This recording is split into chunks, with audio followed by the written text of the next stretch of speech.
Spoštovani gospod predsednik, dragi Zoran, spoštovani in dragi hrvaški prijatelji, gospe in gospodje. Najprej naj rečem, da mi je bilo veliko zadovoljstvo, čast, tako meni kot državi, ki jo predstavljam, da je prejšnja predsednica Republike Hrvaške, Kolinda Grabar-Kitarović, izbrala Slovenijo za njen zadnji obisk v tujini. Prav tako nam laska, razumemo to kot izraz ene naklonjenosti, prijateljstva, tudi najinega medsebojnega zaupanja, da se je novi predsednik Zoran Milanović odločil, da prvi obisk opravi v Sloveniji. Tudi dejstvo, da bova danes po tem prvem obisku, ki naj bi bil sicer običajno v svetu politike in diplomacije spoznavni, imela tiskovno konferenco, na kateri bova spregovorila in celo odgovarjala na vaše vprašanje. Kaže na to, da si zaupava, ne nazadnje se poznava 16 let, da razumeva, da so med nama tudi razlike, ampak ne kljub njim, prav zaradi njih, so od prvega dne najinega skupnega mandata po njegovi izvolitvi trdno predana najinemu poslanstvu, da izgradiva dobro sosedstvo, prijateljstvo med obema narodoma in državama in da v duhu medsebojnega spoštovanja, v duhu skupnega evropskega doma, v duhu skupnega predsedstva regionalnih iniciativ dokončno rešimo tudi tiste probleme, ki morda doslej niso dobili epiloga. To se ne bo zgodilo čez noč, vendar sva trdno odločena, da midva osebno in tudi na najino pobudo, kolikor bodo želeli to prisluhniti obe vladi. Obe vladi in na koncu seveda vsi ostali, naredimo vse, da so odnosi med državama odlični. Politični, gospodarski, kulturni, znanstveni in ne nazadnje človek do človeka. To je za nas strateško vprašanje. Je v bistvu, če hočete še več od tega, je varnostno vprašanje. Če imate prijateljske sosede, ste varnejši. Če imate prijateljske sosede, imate dobro ekonomijo. Midva sva na koncu z skoraj velikim zadovoljstvom ugotovila, da je blagovna storitvena menjava med Slovenijo in Hrvaško več kot 5 milijard evrov. In rekla sva, tudi ko sva se sprehodila skozi ali še odprta vprašanja, ali tista, ki utegnejo postati odprta vprašanja, ker nikoli v svetu ne bomo zavedno zaprli vseh vprašanj, vedno je potrebno misliti na to, da jih je treba reševati na način, ki bo omogočil, da bodo vsa ostala področja našega političnega, gospodarskega, kulturnega, znanstvenega in vsega drugega življenja čim bolj razvita in spodbujena z naše strani. V tem smislu je bil ta sestanek ne samo na simbolni ravni nekaj pomembnega, ampak tudi na stvarni ravni. Tukaj, z tega mesta, na Otočcu, kličeva vsem, ki skrbimo za slovensko-hrvaške odnose, da na vseh področjih naredimo vse, kar je mogoče, da bi bili ti odnosi odlični. Tam, kjer bomo naleteli na različna stališča, nekatera poznate, nekatera se bodo gotovo skozi leta in desetletja še razvila, pa se vedimo v duhu medsebojnega spoštovanja, v duhu dobrega sosedstva in iščimo rešitve. Če naletimo na probleme, to ne pomeni, da se bomo razšli, ampak bomo naprej iskali rešitve. Rad bi povedal na koncu, preden povabim predsednika Zorana k besedi, da so se dotaknila, kljub temu, da je bil to prvi sestanek. Mogoče tudi zato, ker sva ne nazadnje oba toliko časa v politiki in oba sva opravljala tudi dolžnosti predsednika vlade in zdaj predsednika republike, sva šla skozi tako rekoč vsa relevantna vprašanja. In kot sem rekel, sva pripravljena tudi odgovarjati na vprašanja, kolikor se nama zdi primerno, da na prvem sestanku rečeva čim bolj odkrito o stvareh, ki nas zanimajo in ki si jih želimo rešiti. Torej, rekel bi rad, da sem zelo zadovoljen s tem sestankom, da daleč presega običajne take prve spoznavne sestanke, ko nekdo postane predsednik republike, ali je povabljen v goste, ali je domačin, da je to deloma posledica, sem rekel, najnega dolgega znanstva, dejstva, da poznava najina stališča, da dobro, dostikrat zelo forenzično poznava probleme, s katerimi se ukvarjamo, ampak oba sva, mislim, da me boš tukaj Zoran potrdil, pripravljena storiti vse, kar je v najini moči, da bo prijateljstvo in sodelovanje med Slovenijo in Hrvaško, med Hrvaško in Slovenijo uspešno in trajno v korist in dobrobit ljudi na obeh stranih meje, ki je tako rekoč v Evropski uniji ni. Zoran. Poštovani gospodine predsjedniče, dragi Borut, poštovani slovenski i hrvatski prijatelji, predstavnici medija, ja sam tek nedavno izašao iz kampanje i tonus je još uvijek malo tvrd, ali nemam ništa drugčije reći danas nego što sam govorio tijekom predizborne kampanje. Slovenija je susjed, to je činjenica koju ne treba utvrđivati. Slovenija je funkcionalna liberalna demokracija. Kad to kažem, pitat ćete me, a tko sam ja da to ocjenjujem i koje to države nisu. Ali Slovenija to za mene jest i to je u odnosima sa državama danas u Europi i u svijetu kakav već je bitno. Slovenija je zemlja koja je u mnogo čemu slična, ima puno dodirnih točaka s Hrvatskom, to je povijest, to je kultura, to su vrlo intenzivni svakodnevni odnosi ljudi, poslovnih ljudi, vlasnika imovine, dakle to je jedna isprepletenost, jedna zdrava isprepletenost i jedan odnos koji je dobar i koji po meni može i treba biti još bolji. On nije dobar tek tako, on je stvarno dobar. Ali kad kažem da može biti bolji, onda može biti bolji sa stajališta utilitarnosti, koristi za obje zemlje.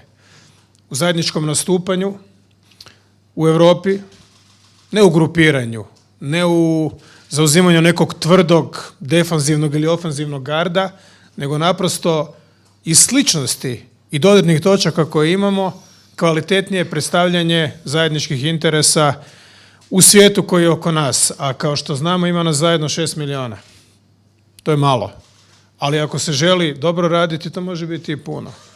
Nisam slučajno naravno došao u Sloveniju, nije to slučajno prvi posjet ovakve vrste i dobro, bio sam premijer, sad sam predsjednik države, to je malo formalnija dužnost, ali sam relativno neformalan čovjek, pa onda ne radim i neke bitne razlike između radnih, prijateljskih, službenih ili vrlo rijetkih državnih posjeta.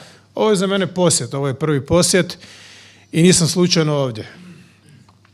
Razgovarali smo, kao što i sami slutite, nije potrebno posebno naglašavati o svim pitanjima koja su pitanja, dakle koja su otvorena pitanja i koja nas dovode u nekakvu blagu tenziju koja traje s razlozima ili bez razloga već 30 godina. Iz nekih od tih problemčića nećemo izaći preko noći.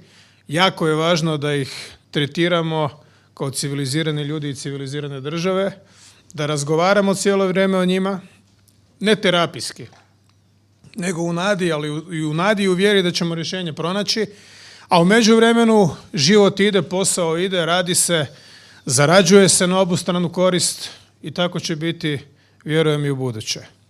Dakle, kao što je rekao Borut, nema rješenja preko noći, mada je puno tih noći i tjedana prošlo u zadnjih 30 godina, ali još uvijek nemamo murluka. Dakle, bistre smo glave i ostaćemo bistre glave i napravit ćemo sve da sutra bude još kvalitetnije. Naravno, pitanje granice, slutite i sami Schengena, sve su to stvari koje nas, ja bih rekao, puno više spajaju nego udaljuju.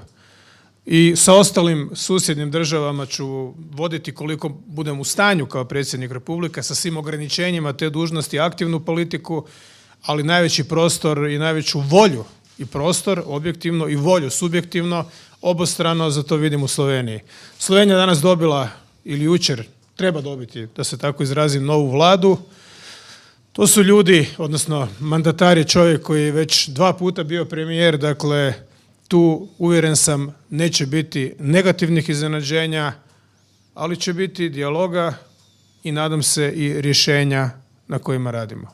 Naravno, i time završavam, u okviru ovlasti koje su takve kakve jesu, male su i dobro je da su male. Prav, zdaj bo vas prejela vaše vprašanja. Prosim. Adrian Devrnja, RTL, pitanje za obojicu. Sami ste rekli da nema rješenja preko noći i najavili da dolazi gospodin Janez Janša.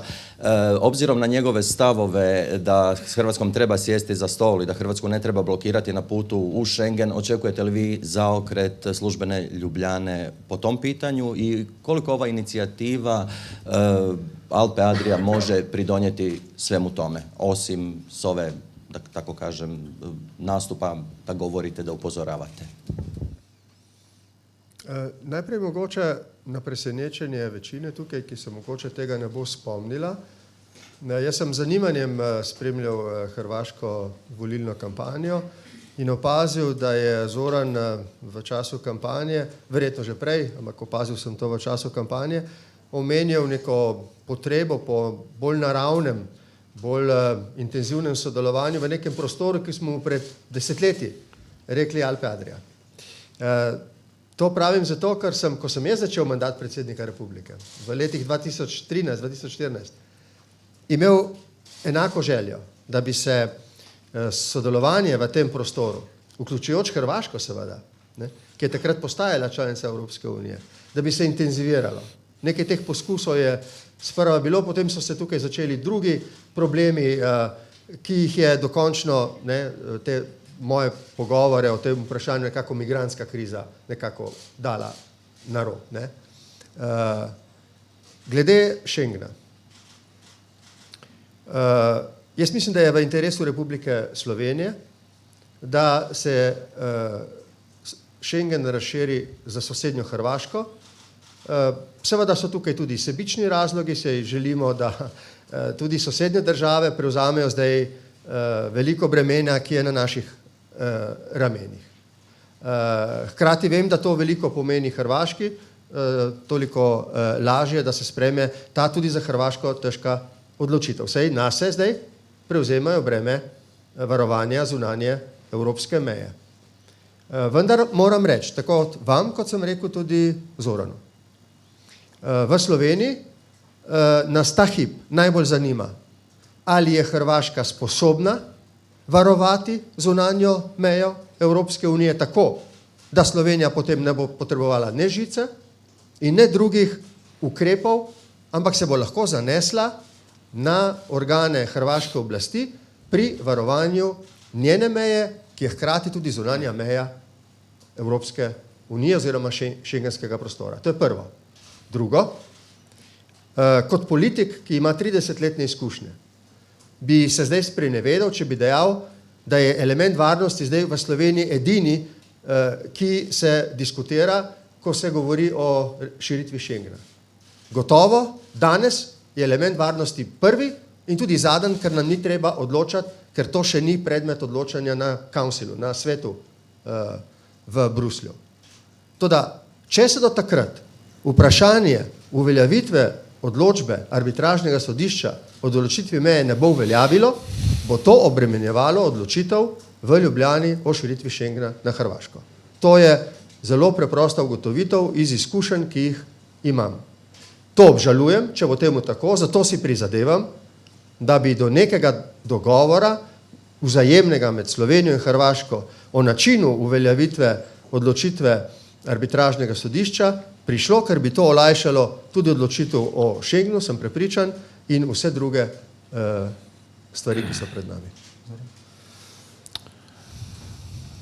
Naravno da je Schengen bio tema razgovora i naravno da Hrvatska želi ući u Schengen. Hrvatska sve što trenutno radi sa manje ili više uspjeha, ovisno od kuta gledanja, čuvajući svoju granicu, kažem namjerno, dakle s manje ili više uspjeha, neko to gleda kao uspjeh, neko to gleda kao problem. Ali granica i čuvanje granice je fizički posao, to je činjenica.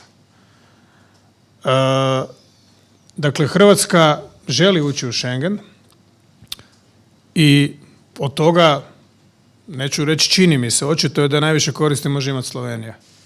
Sigurnosne, praktične, financije, naprosto zato što taj posao preuzima Hrvatska. Hrvatska ga i sada radi, kažem, ovisno kako ko gleda s manje ili više uspjeha, i da Hrvatska to trenutno ne radi, a radi prvenstveno zato da bi ušla u Schengen, da budemo potpuno otvoreni, onda se postavlja pitanje kako bi štetu od toga mogla imati Slovenija. Dakle, da Hrvatska trenutno nije prisutna na granici, i to na dijelu granice sa Bosnom i Hercegovinom, to je taj dio granice kojim se može proći, drugim dijelovima se ne može proći, imigranti teško ili nikako ne mogu proći. Pitanje je u kakvoj bi situaciji bila Slovenija u čuvanju svoje i još uvijek vanjske granice Schengena. I budemo li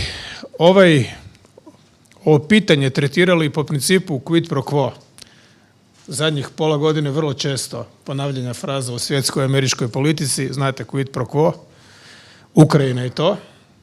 Ovo je jedan čistiji, razumniji quid pro quo koji ja razumijem i razumijem da Slovenija ne može tek tako u ovom odnosu potpuno zanemariti pitanje arbitraže u Piranu. Ne može.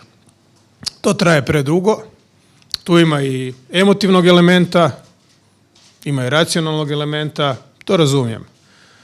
Ali imate cijeli niz otvorenih pitanja, ili barem nekoliko otvorenih pitanja granice u Europi među višegodišnjim članicama Europske unije za koje ne da ne zna javnost u Hrvatskoj, nego vjerojatno ne znaju ni građani tih država. Imate granicu između Španjolske i Portugala, Olivensa, to je provincija Badajoz, Extremadura, gdje cijela jedna površina od Bečkog kongresa 815. godine pripada Španjolskoj, a Portugal to osporava i dan danas. To je teritorij veličine otoka Raba, otprilike.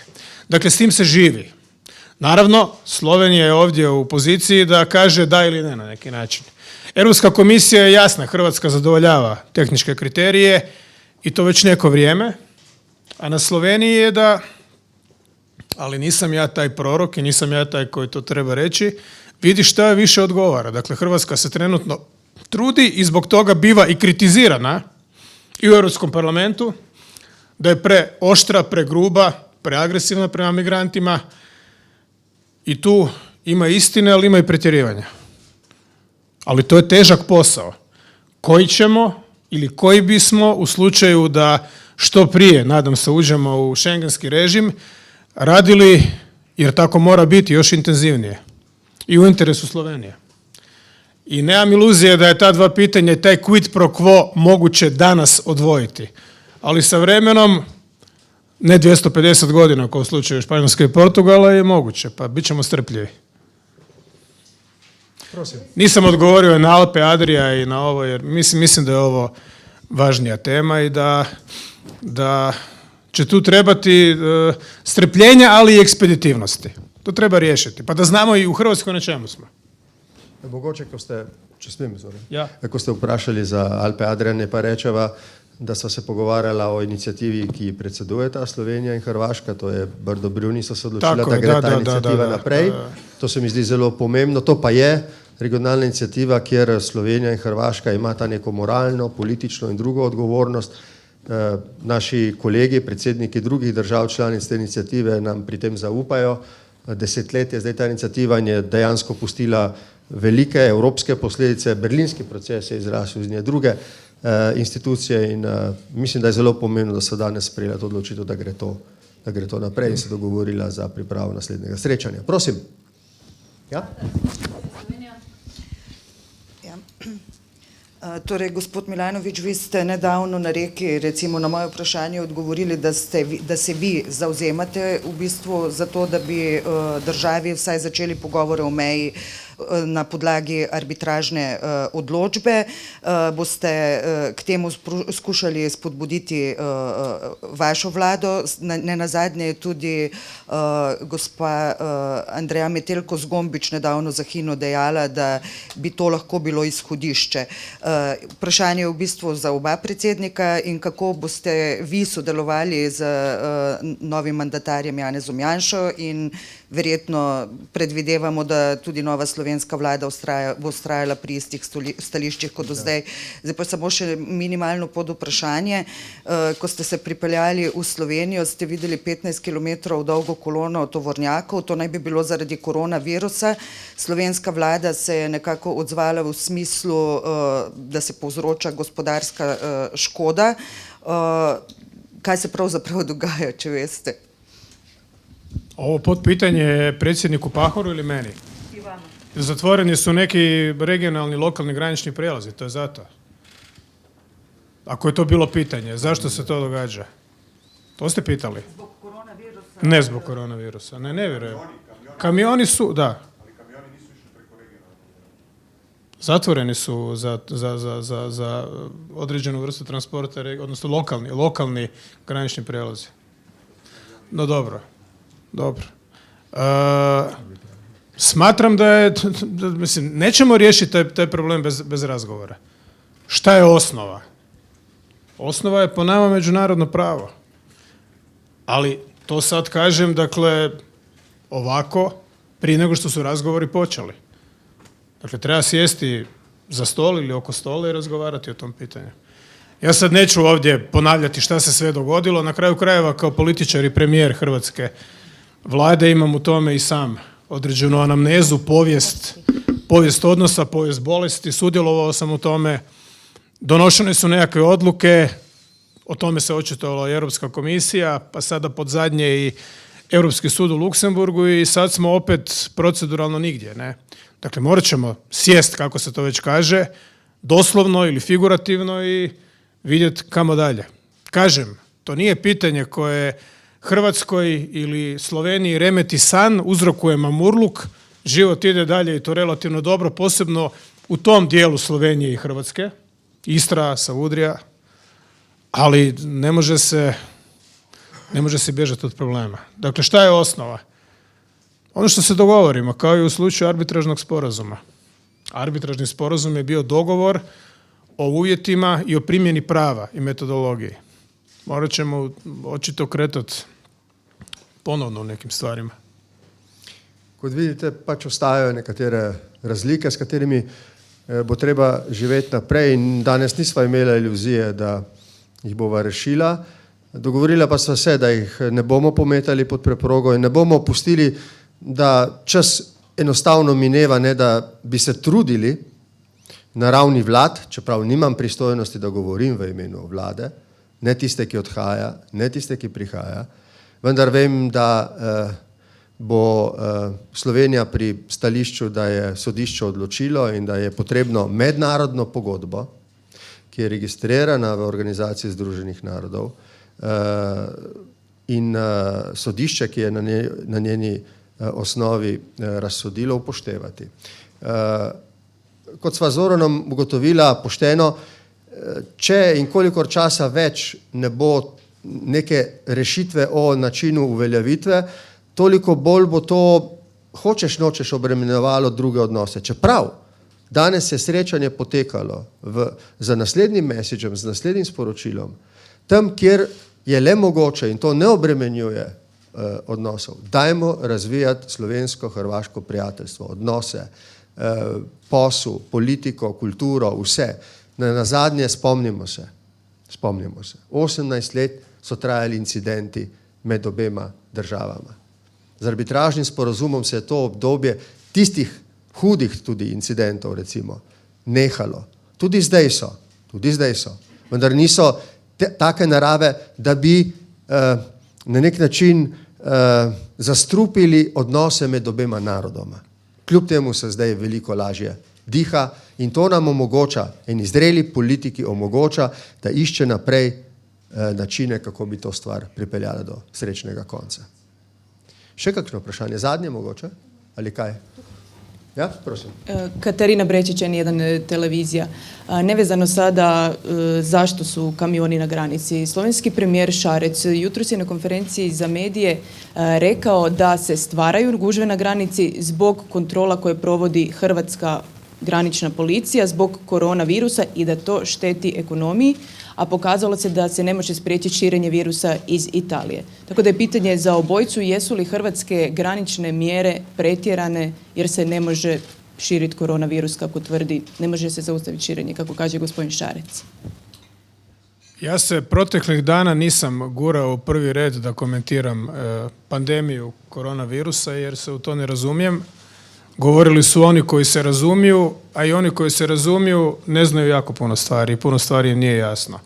Tako da vam na ovo pitanje ne mogu odgovoriti. Da, primijetio sam i ja kolone na autocesti. Očito je to radi kontrola, sad mi je jasno zbog koronavirusa, mada je bilo zadnjih tjedana i određenih razgovora i pitanja oko zatvaranja određenih lokalnih graničnih prijelaza između Hrvatske i Slovenije za određenu vrstu karga, odnosno robe, ovisno o tome gdje je tovarena, koja je krajnja destinacija, ali dao sam malo predugačka kolona. Dakle, odgovor na vaše pitanje, ja sam kao političar, bez obzira što mi je supruga epidemiolog, ali nije klinički infektolog i ne razumijemo se ni kao familija u te stvari, ne mogu vam dati odgovor. Glejte, čeprav je to žalosten razlog, je dobra ilustracija, da potrebujemo jedan drugega in da potrebujemo sodelovanje in usklajevanje in reševanje. Tukaj gre za zdravje naših ljudi. In moramo storiti vse, kar je v naši moči, da si en drugemu pomagamo najti tiste rešitve, ki to zdravje ohranjajo. In tudi tukaj je potrebno torej, praktično zaupljivo iskanje rešitev, ki so primerne za to, da bodo zagotovile med slovenskimi in hrvaškimi državljani, da se tisti, ki so pristojni za to, ukvarjajo za problemi in jih rešujejo in da ni potrebne panike, ki bi obremenjevala ljudi. Tako je. I vjerujem da hrvatska vlada ima razlog zašto to radi, ali kad si već spomenuo riječ panika, ima jedna vrlo uhodana fraza, je li vrijeme za paniku? Dakle, kada je to uopće vrijeme za paniku? I u kojem trenutku je naredba sada je vrijeme za paniku? Nikad nije vrijeme za paniku. Panika je loša stvar. I kad prijeti smrtna opasnost, nije vrijeme za paniku jer možda smrt skrene pogled. A ovo sigurno nije takva situacija. Ovo je situacija koja će biti, bujat će još neko vrijeme, sad opet govorim kao da se u to razumijem, ali neke stvari su očite. Biće malo nervoze, malo nemira, malo straha i u stvari se mogu nadovezati, kako se to šematski kaže, na ono što je jučer govorio i predsjednik hrvatske vlade. Dakle, oprezno, ali bez panike, jer nikada nije razlog za paniku. Ne postoji ta situacija. O tome je govorio gospodin Šarec, da Hrvatska izaziva ekonomsku štetu zato što provodi dodatne kontrole na granici. Izaziva i sebi. Dakle, to je, nažalost, ako je dvostrana. To nitko ne želi. Kot rečeno, če in kolikor so take vrste problemi, je najlažje dokazati, da se potrebujemo, da se usedemo za mizo in najdemo primerne rešitve. Ne podcenjujmo naše odgovornosti za zdravje ljudi. Jaz sem dnevno brifiran od poklicanih v mojem kabinetu o tem vprašanju. Jemljem ga skrajno resno. Vem pa, da je sestavni del skrajno resnega obravnavanja tudi to, da sprejemate sorazmerne ukrepe, ki jim ljudje zaupajo. Še kakšno vprašanje? Zadnje, prosim. Mihajlović Delo. Omenjali ste inicijativo Alpe Adria. Z Madžarske prihajajo signali o nekakšni želji za povezovanje Madžarske s Hrvaško, Slovenijo, Srbijo, neko tesnejšo zvezo, zemljevid, nek se je celo nekje risal. Kako gledate na to pobudo z Madžarske? Vprašanje za oba. Hvala. To je službeno stajalište. To je, z Madžarske se je Orban nekaj o tem razgovoril. Dobro, pa uzet ću si vremena da vidim o čemu se radi, nemam ništa zaista protiv Mađarske, niti jedne države. O ovoj inicijativi moramo još razgovarati. Ona uvijek dobro zvuči, međutim, isto tako puno inicijativa za kojih nema nikakvog financijskog okvira. Inicijativa Brdo Brijuni je jedna stvar, tome dajem punu podršku, drago mi je da je to Borut spomenuo. Neke druge morat ćemo napraviti malu inventuru, a što se tiče Mađarske, da, ali, i to se ne odnosi samo na Mađarsku. Dakle, što više razgovora, tim bolje, ali na način ipak da se čujemo i da znamo u kojim forumima razgovaramo. Mi smo članice Europske unije, članice smo niza organizacija koje imaju vrlo jasnu i definiranu pravnu i političku strukturu i onih koji imaju manje definiranu tu strukturu. I ako krenemo u nekontroliranu proliferaciju raznih oblika suradnje, na kraju više nećemo znati gdje smo članovi. Dakle, mi smo susjedne države, mi smo u Europskoj uniji, mi smo u NATO-u, mi imamo trilateralu, Mađarska je aktivna itekako aktivna u Višegradskoj skupini u kojoj Hrvatska i Slovenija nisu na taj način. Dakle, sve nas neke stvari povezuju, ali neke stvari nas povezuju više. Recimo Hrvatsku i Sloveniju, mislim, neke stvari nešto više. Jaz sem, kot veste, predan evropejec. Mislim, da je potrebno izrabiti vsako raven za medsebojno sodelovanje, mednarodno sodelovanje, lokalno, regionalno, državno. Institucije v Bruslju. V načelu je vse dobro, kar spodbuja medsebojno razumevanje in spoštovanje in sodelovanje. Te iniciative ne poznam dovolj, mogoče se bom z njo bolj seznanil ob uradnem obisku čez nekaj mesecev v Budimpešti. Drugače pa se mi zdi, da je potrebno biti odprt za novosti, hkrati pa ne dvigati pričakovanj, če jih nismo sposobni potem izpolniti. Dejansko danes sva se z Zoranom pogovarjala zlasti o tej inicijativi Brdo Brijuni, kjer sta Slovenija in Hrvaška so predsedujoče države in tukaj imamo neke odgovornosti, kjer od nas zelo veliko pričakuje tudi Evropa in bi radi izpolnili ta visoka pričakovanja. Jaz odhajam v Bruselj sredi marca na pogovore z vodilnimi ljudmi Evropske unije in prav gotovo bo tekla beseda tudi o tem. I htio bih samo još jednu stvar reći. O tome smo u stvari malo razgovarali, ali mislim da se tu potpuno slažemo, pa ću si uzeti za pravo da kažem, a ti me dopuni ili ispravi. Radi se o proširenju Europske unije na dvije države, na Sjevernu Makedoniju i na Albaniju. Dakle, tome pružamo podršku, baš podršku. Dakle, ne bih to ni govorio sada na kraju samoinicijativno da mi to nije važno i da ne mislim da je važno. To su dvije države koje su dugo držane sa strane, kao nekakav pushover, kao nekakva siromašna, valjda manje vrijedna braća. Ispunili su mnoge uvjete. Budimo realni, neke uvjete nikada neće i ne mogu ispuniti. Kao što možda neće moći ni Hrvatska ili Slovenija. Međutim, držati ih i dalje u toj nekakvoj hladnoj ili vrućoj komori neizvjesnosti je kontraproduktivno i opasno i s tim državama treba započeti pregovore što prije. I ne odvajati slučajeve, nego započeti istovremeno, jer dokle su došli su, napredovali su jako, neke od njih su čak bile i na određeni blagi način pritisnute, možda malo i ucijenjene, da promijene neke stvari, kao na primjer ime, i šta sad? Poslati poruku da to nije dovoljno, da treba još. Tako se ne gradi zajednička Europa i zajednička kuća. To vrijedi i za odnos prema Albaniji, i za odnos prema Sjevernoj Makedoniji, sad se zove tako, pa ću biti korektan, uvijek je zvati Sjeverna Makedonija, a Albanija probleme i nasljeđe koje ima ne može izbrisati preko noći. To je teret s kojim Europska unija mora ući u aranžman sa Albanijom ili joj, što bi bilo puno gore, reći da s njom uopće ne računa. Imamo tu i neka druga pitanja i na kraju krajeva, to sam govorio prije 10 godina, imamo i pitanje kakva je to poruka državi u kojoj živi barem nominalno 60% pripadnika islamske vjere ili islamske vjeroispovijesti, da ih se toliko dugo drži na čekaonici. Kakva je to poruka? Ja se bojim da je ljudi ne protumače na način na koji se bojim da je protumače, a to je da nisu dobro došli zato što je previše pripadnika nekršćanske konfesije. To je jako loše. I to gledam već 10 godina, dugo sam u politici, Bio sam predsjednik vlade, bio sam politički lider i na to sam upozoravao prije 10 godina u Tirani u Briselu i to ću nastaviti raditi dalje jer u to vjerujem. Evo, ispričavam se što sam iskoristio ovu priliku, ali smatram da je važno. Hvala lijepa.